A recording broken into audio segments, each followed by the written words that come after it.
ఈ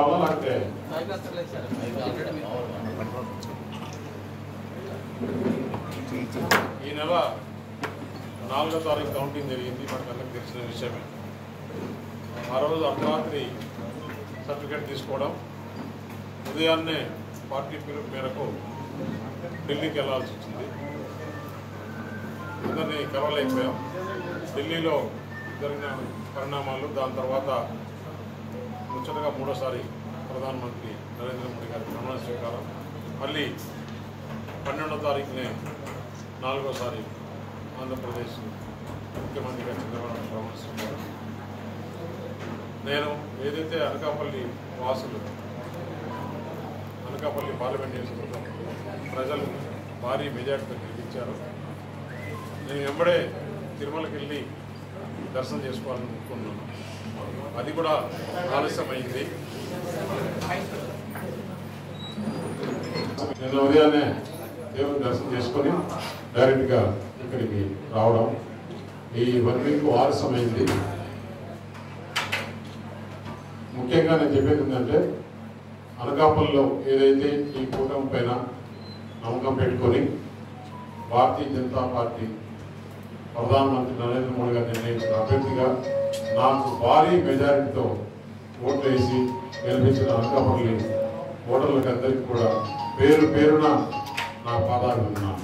ఎందుకంటే జీవితంలో మర్చిపోలేనంత విధంగా నేను మొట్టమొదటిసారి పోటీ చేసినప్పటికీ 3 లక్షల మెజారిటీతో గెలిపించిన అనకాపల్లి భారతీయ జనతా పార్టీ నాయకులకి, తెలుగుదేశం పార్టీ నాయకులకి, కార్యకర్తలకి, జనసేన నాయకులకి, కార్యకర్తలకి, ఈ నియోజకవర్గ వాసులకి, అనకాపల్లి పార్లమెంట్ నియోజకవర్గ ప్రజలందరికీ కూడా పేరు పేరున మరొకసారి ధన్యవాదాలు తెలియజేసుకుంటున్నాను.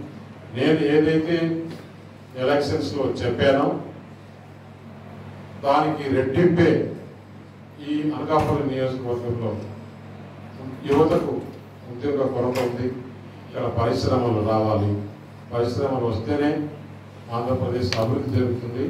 ఇక్కడ యువతకు ఉద్యోగ అవకాశాలు కల్పిస్తానని చెప్పిన మాట ప్రకారం తప్పకుండా మళ్ళీ మళ్ళీ మళ్ళీ అనకాపల్లి ప్రజలు సీఎం రమేష్ కావాలని కోరుకునే విధంగా ఈ ప్రాంత అభివృద్ధికి తోడ్పడతారు. చాలామంది ఎలక్షన్స్లో రకరకాలుగా చెప్పారు.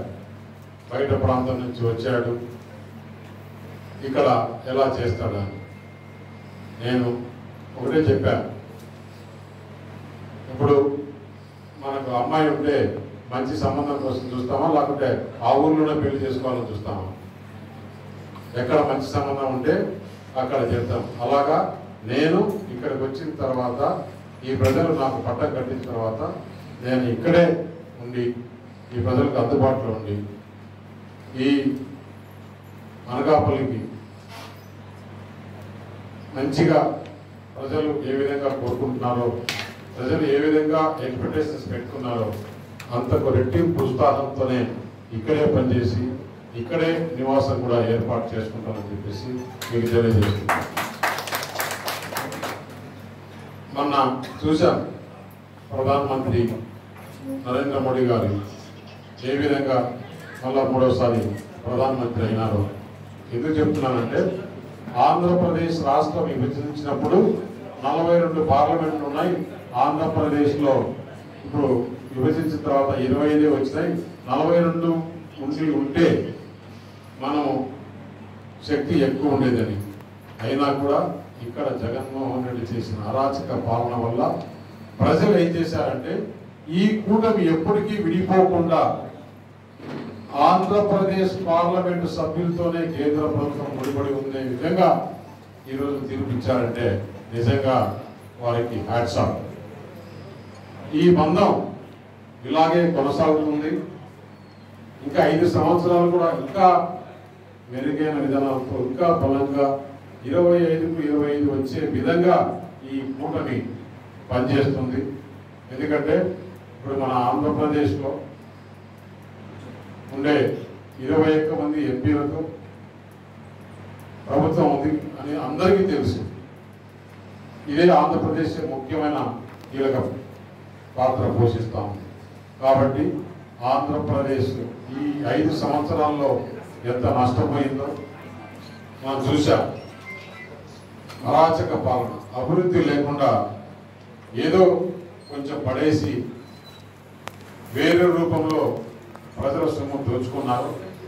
వారందరినీ కూడా ఆంధ్రప్రదేశ్లో 5 సంవత్సరాలు జరిగిన దందాలన్నీ కూడా ఎంక్వైరీ చేయాలని చెప్పేసి ముఖ్యమంత్రి గారిని నేను కూడా కోరడం జరుగుతుంది. రాతపూర్వకంగానే కోరడం జరుగుతుంది.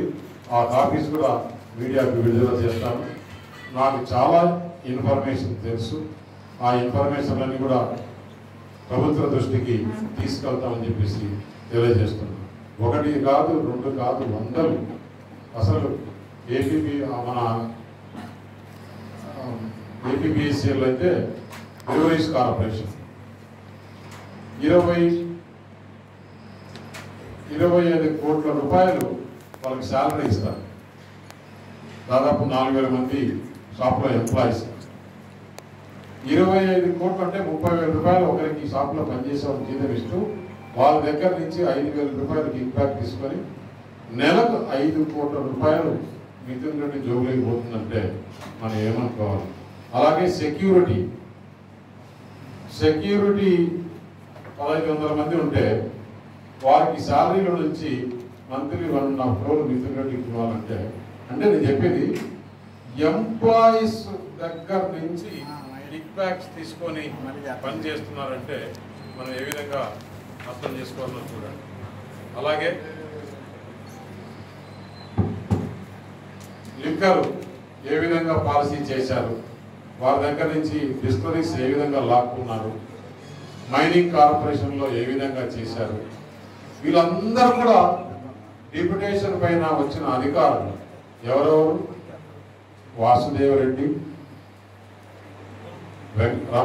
వెంకటరెడ్డి, రాజేశ్వర్ రెడ్డి, ఇంకొకతను ఫైబర్ గ్రిడ్లో ఉన్నాడు ఒక రెడ్డి, అతను పేరు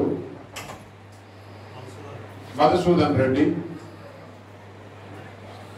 ఒక దాదాపు ఐపీఎస్లో అయితే ఒక 10 మంది మన రాష్ట్రంలో లేనట్లు వీళ్ళందరినీ తీసుకొని వచ్చి విడిగా లా అండ్ ఆర్డర్ కానీ అలాగే ఈ దోచుకునే దానికి అన్ని కార్పొరేషన్లకు వీళ్ళంతా అక్కడ క్లర్క్లు కూడా పనిచేయరు. ఐఆర్టీఎస్ ఇండియన్ రైల్వే అకౌంట్ ఐఆర్టీఏఎస్ అక్కడ అకౌంట్ సెక్షన్లో ఉండేవాళ్ళు ఈ మైనింగ్ డిపార్ట్మెంట్లో వెంకటరెడ్డి కానీ ఈ వాసుదేవ్ రెడ్డి ఏపీ లిక్కర్లో కానీ వీళ్ళు చూస్తే అసలు అక్కడికి వచ్చారు, మళ్ళీ దోచుకొని వెళ్ళిపోదాంలే అన్నారు. వీళ్ళందరినీ ఎంక్వైరీ చేసి ఇంకొకతను కేవీవి సత్యనారాయణ ఫైనాన్స్లో ఉన్నాడు. కేవీవి సత్యనారాయణ అయితే 5 సంవత్సరాల్లో డబ్బులు రిలీజ్ చేయాలి ఎవరికైనా